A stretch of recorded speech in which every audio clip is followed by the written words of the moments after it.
베트남이 한국산 무기를 처음으로 구매했습니다. K9 자주포 20문, 계약 금액 약 2억 5천만 달러. 이 소식이 전해지자 베트남 온라인 커뮤니티가 들끓었습니다. 중국 국경에 배치하자. 기술 이전 받아라. 너무 비싸다. 수천 개의 댓글이 쏟아졌죠. 베트남 국방부는 이를 국방 현대화의 중요한 단계라고 평가했습니다.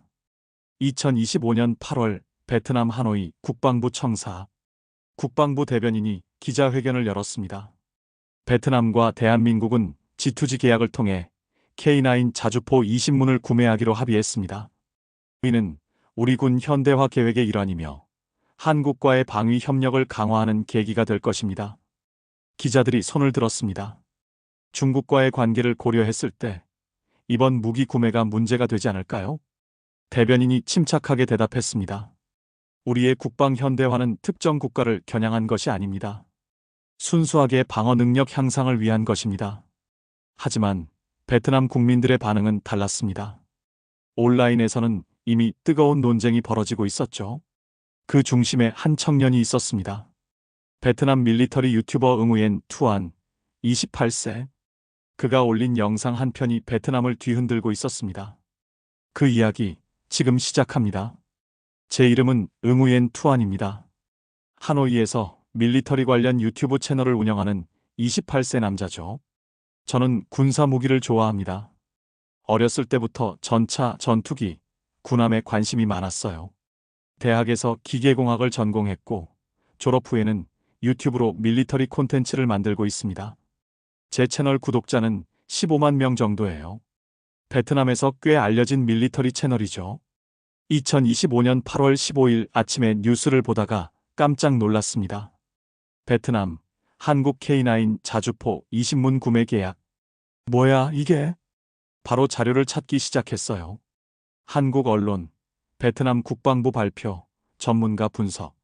모든 걸 읽었습니다. K9 자주포. 세계 최고 수준의 자주포 중 하나예요. 40km 이상 사거리, 분당 6발 이상 발사 속도, 자동화된 장전 시스템. 이거 진짜 대단한 무기인데? 점심도 안 먹고 영상을 만들기 시작했습니다. K9 자주포의 재원, 성능, 도입 의미. 모든 걸 담았어요. 오후 3시쯤 영상을 업로드했습니다. 제목 베트남, 한국 K9 자주포 구매. 우리 군이 달라진다. 10분짜리 영상이었어요. K9의 성능을 설명하고 베트남군에 어떤 의미인지 분석했습니다. 영상을 올리고 커피를 마시러 갔어요. 1시간쯤 지나서 핸드폰을 확인했는데 알림이 폭발하고 있었습니다.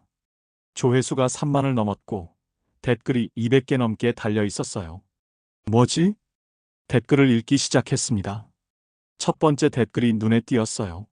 베트남 포병은 원래부터 무서운 명성을 가지고 있었는데 이제 저 뛰어난 무기까지 생긴 거야. 지휘관들이 K9을 전장에서 어떻게 활용할지 정말 궁금해. 추천이 200개 넘게 달려 있었습니다. 오, 반응 좋은데? 계속 읽었어요. K9은 현대적인 자주포이고 우리 기존 체계와도 호환이 됨. 지금같이 민감한 시기에 러시아에 의존하지 않아도 되어서 좋고 이번 계약 체결은 꽤 현명한 결정이야. 이 댓글에도 100개 넘는 추천이 달려 있었죠. 하지만 비판적인 댓글도 있었습니다. 총 20문은 너무 적은데 기술 이전 포함해서 300문은 사야지. 너무 비싸다. 결국은 우리가 직접 생산해서 가격을 줄이고 자주성을 지켜나가야 함. 다양한 의견이었어요. 찬성, 반대, 걱정, 제안. 그런데 한 댓글이 제 시선을 사로잡았습니다. 북부의 까오방과 랑선에 100문씩 배치하면 딱 좋겠다. 품질도 좋고 가격도 싸서 구매하지 않을 이유가 없어. 까오방과 랑선. 중국과의 국경 근처 군사 요충지예요. 오. 그 댓글 아래 답글이 달렸습니다. 중국이 문제 일으킬 명분 주려고 거기에 배치하라는 거야? 국경 바로 앞에 두면 중국이 잘 가만히 있겠다. 그러면 우리 남서쪽 국경에 배치해두면 되겠다. 문제가 생기면 다 쓸어버리면 됨. 남서쪽은 캄보디아 쪽이에요. 베트남과 캄보디아 관계도 미묘하거든요. 댓글이 계속 달렸습니다. 1시간 만에 500개를 넘었어요. 저녁을 먹으면서도 계속 댓글을 읽었습니다. 너무 재미있었거든요. 한 댓글이 인상적이었어요. 잘 모르는 인간들이 비싸다고 욕만 하네. 베트남 정부는 이미 충분히 검토하고 논의한 뒤에 결정한 거지. 단순히 마음에 든다고 사는 게 아니야. 또 탄약 운반 차량, 훈련, 유지보수 등이 함께 제공되는 거고. 그리고 내 생각에 미래에 우리의 자주포 개발에 도움을 받을 수 있기 때문일 거야. 이 댓글에 많은 사람들이 공감했습니다. 그런데 재미있는 댓글도 있었어요. 사실 이번 계약은 무기 교환. 한국은 자주포와 베트남의 드론을 교환. 그 아래 답글이 달렸습니다. 한국이 뭐하러 3억 달러의 베트남 드론을 구매하는데? 또 구매한다고 해도 500만에서 1000만 달러 정도의 수준일 거야. 저도 웃었어요. 말도 안 되는 소리였거든요. 가격에 대한 논쟁도 있었습니다. 점심때는 2억 5천만 달러라고 들었는데 지금은 3억 달러로 올랐네. 무기 구매에서 3억 달러는 많은 것이 아님. 그리고 베트남은 무기를 살 때는 보통 언론에 진짜 가격을 공개하지 않으니까 계속 바뀜. 가격도 한국 언론에만 나왔지. 우리 언론에는 K9에 대해서 한마디도 하지 않고 있어. 아마 제대로 된 가격은 나중에 나올 듯. 다음 날 아침 조회수가 10만을 넘었습니다. 댓글은 1000개를 돌파했어요. 새로운 댓글들이 계속 달렸습니다. 러시아는 과거 소련 시절 빚을 갚기 위해 T-80 전차와 BMP-3을 한국에 판매한 적이 있어서 한국 무기에 러시아 요소가 있는 것도 이해가 됨. 이건 맞는 말이었어요. 한국 무기 일부는 러시아 기술을 기반으로 만들어졌거든요. 그 댓글 아래 토론이 벌어졌습니다. 근데 이상한 점은 한국 무기는 러시아에서 기술을 많이 가져왔다는 것. 왜 베트남은 한국같이 하지 않는 걸까? 문제는 러시아는 무기 또는 군사용 부품 수출입 금지 조치를 받고 있어. 러시아에서 부품 들여오려면 트럼프나 EU와 잘 조율해야 해서 매우 힘들어. 그냥 한국 무기를 사는 것이 합리적이야. 저도 동의했습니다. 실용적인 판단이었죠. 기술 이전에 대한 댓글도 많았어요. 한국은 기술 이전에 꽤 관대하다고 알고 있어. K9은 우리 군대 현대화에 적합한 무기임. 그리고 대량 구매 시에 기술 이전도 가능해. 기술을 조금이라도 배우면 처음부터 스스로 개발하는 것보다 분명히 시간과 비용을 줄일 수 있을 거야. 가까운 미래에 베트남이 라이선스로 K9 자주포를 생산할 수 있었으면 좋겠어. 이런 댓글들을 보며 저도 생각했어요. 기술 이전이 정말 중요하구나. 한 댓글이 핵심을 찔렀습니다. 먼저 포탄 생산이 더 급함. 자주포는 그 다음이고. 맞는 말이에요. 자주포가 아무리 좋아도 포탄이 없으면 무용지물이거든요. 며칠이 지나면서 댓글의 분위기가 조금씩 바뀌었어요. 처음에는 흥분한 반응이 많았는데 점점 냉정하고 전략적인 의견들이 늘어났습니다. 처음에는 20문. 실제로 테스트해보고 괜찮으면 추가 구매하는 거고. 미래에는 튀르키예나 인도처럼 우리 국내에서 생산 라인이 만들어질 수도 있음. 먼저 20문으로 테스트해보고 기술 이전도 해서 국산 생산으로 가야 함. 그런데 현실적인 지적도 있었어요.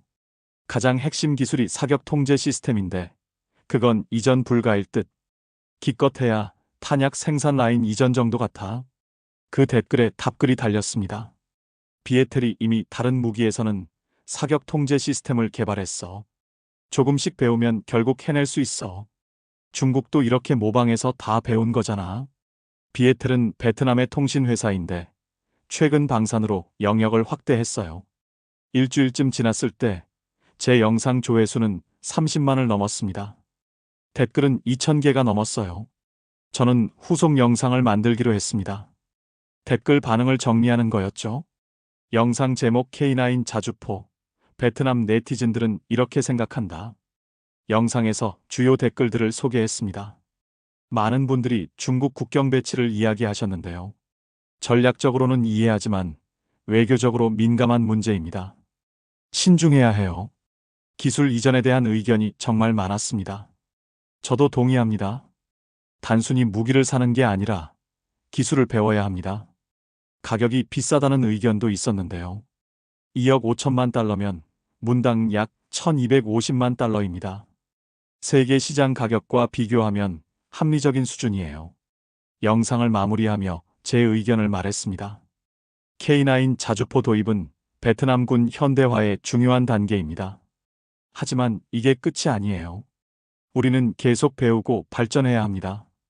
언젠가 베트남이 자체 개발한 자주포로 우리 군을 지킬 수 있는 날이 왔으면 좋겠습니다. 이 영상도 반응이 뜨거웠어요. 한 댓글이 인상적이었습니다. 투안, 내가 이 주제를 정말 잘 다뤘어. 우리에게 필요한 건 맹목적인 찬양이 아니라 냉정한 분석이야. 계속 이런 콘텐츠 부탁해. 가슴이 뿌듯했습니다. 한 달쯤 지났을 때 베트남 국방부에서 추가 발표가 있었습니다. K9 자주포는 224 포병여단에 배치될 예정입니다. 베트남 군인들은 한국에서 훈련을 받을 것이며 계약에는 유지보수 및 일부 기술 이전이 포함되어 있습니다. 댓글이 다시 폭발했습니다. 기술 이전. 드디어 일부라도 이전받는 게 중요해. 시작이 반이야. 한국에서 훈련받는다니 우리 군인들 부럽다. 저도 영상을 만들었어요. 기술 이전의 의미를 분석하는 내용이었습니다. 기술 이전은 단순히 생산 방법을 배우는 게 아닙니다. 설계 철학, 품질 관리, 시스템 통합, 모든 걸 배우는 거예요. 이게 베트남 방산 산업 발전의 발판이 될 수 있습니다. 그런데 어떤 댓글이 현실을 지적했어요. 20에서 50대 정도 구매하고 나머지는 탄약과 K10 보급 차량으로 하면 될 것 같아. 목표는 한국이 이전하는 기술을 이해하고 현대 포병 기술을 배우는 것. 최소 100문은 구매해야 단순 조립 기술 정도만 이전받을 수 있을 듯. 직접 지도받고 합작 공장에서 공급망에 참여하려면 400에서 500대 정도를 구매해야 함. 현실적인 지적이었어요. 기술 이전은 그렇게 쉬운 게 아니거든요. 어느 날 한국 유튜버 한 명이 제 영상에 댓글을 달았습니다. 안녕하세요. 한국에서 밀리터리 채널을 운영하는 사람입니다. 베트남 분들의 반응이 정말 인상적이네요. 우리 K9이 베트남 국방에 도움이 되길 바랍니다. 저는 답글을 달았어요. 감사합니다. 베트남은 한국으로부터 많은 걸 배우고 싶습니다. 무기뿐만 아니라 기술도요. 그 한국 유튜버와 이메일을 주고받게 됐어요. 그는 한국 방산 산업에 대해 많이 알려줬습니다. 한국도 처음에는 외국 기술을 도입했어요. 미국, 독일, 러시아 여기저기서 배웠죠. 하지만 포기하지 않고 계속 연구했어요. 그래서 지금 K9 같은 세계적인 무기를 만들 수 있게 된 거예요. 그 말이 희망을 주었습니다. 베트남도 할 수 있겠구나. 석 달쯤 지났을 때 한국에서 베트남 군인들이 훈련받는 사진이 공개됐습니다. 베트남 군복을 입은 군인들이 K9 자주포 앞에서 교육받는 모습이었어요. 저는 그 사진을 영상에 넣었습니다. 여러분 보세요. 우리 군인들이 한국에서 최신 무기를 배우고 있습니다. 이게 바로 미래를 준비하는 거예요. 댓글이 쏟아졌습니다. 자랑스럽다. 우리 군인들 열심히 배워라. 기술을 다 흡수해서 돌아와라. 한국 고맙다. 우리한테 기회를 줘서. 하지만 여전히 비판적인 댓글도 있었어요. 훌륭한 계약. 베트남 마이너스 한국 방위 협력의 첫걸음임. 몇 년 안에 전함, 항공기, 장갑차 등 새로운 계약들을 볼 수 있으면 좋겠어. 현재 우리 군에서 가장 부족한 것은 단발 엔진과 쌍발 엔진 전투기. 현재 35대의 수-30만 보유하고 있는데 베트남의 수요에 비하면 너무 적어. 맞는 말이었어요. K9도 중요하지만 전투기가 더 급했습니다. 6개월이 지났습니다. 드디어 K9 자주포가 베트남에 도착한다는 소식이 들렸어요. 저는 카메라를 들고 항구로 갔습니다. 역사적인 순간을 담고 싶었거든요. 하지만 군사시설이라 가까이 갈 수는 없었어요. 멀리서 촬영했습니다. 거대한 배에서 K9 자주포들이 하역되고 있었습니다. 초록색 위장 도색이 된 육륜 차량이었어요. 와, 실물을 보니 감동이었습니다. 영상을 만들었어요. 드디어 도착했습니다. 베트남 역사상 처음으로 도입하는 한국산 무기 K9 자주포. 이게 우리 군의 시작입니다. 앞으로 더 많은 협력이 있을 겁니다. 댓글 반응이 뜨거웠습니다. 무기 공급망을 다양화하는 건 좋다고 생각함. 정말 멋진 무기야. 생산 기술까지 이전해 준다면 완벽할 것 같아. 베트남 마이너스 한국 방위 협력의 첫걸음. 앞으로가 기대된다. 하지만 현실적인 우려도 있었어요.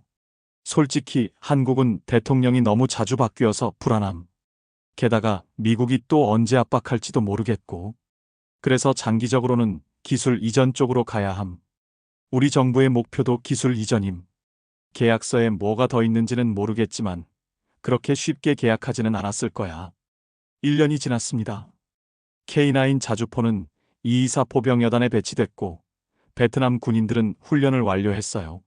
첫 사격 훈련 영상이 공개됐습니다. K9이 포탄을 발사하는 장면이었죠. 쾅! 엄청난 굉음과 함께 포탄이 날아갔습니다. 사거리 40km 이상. 정확도도 높았어요.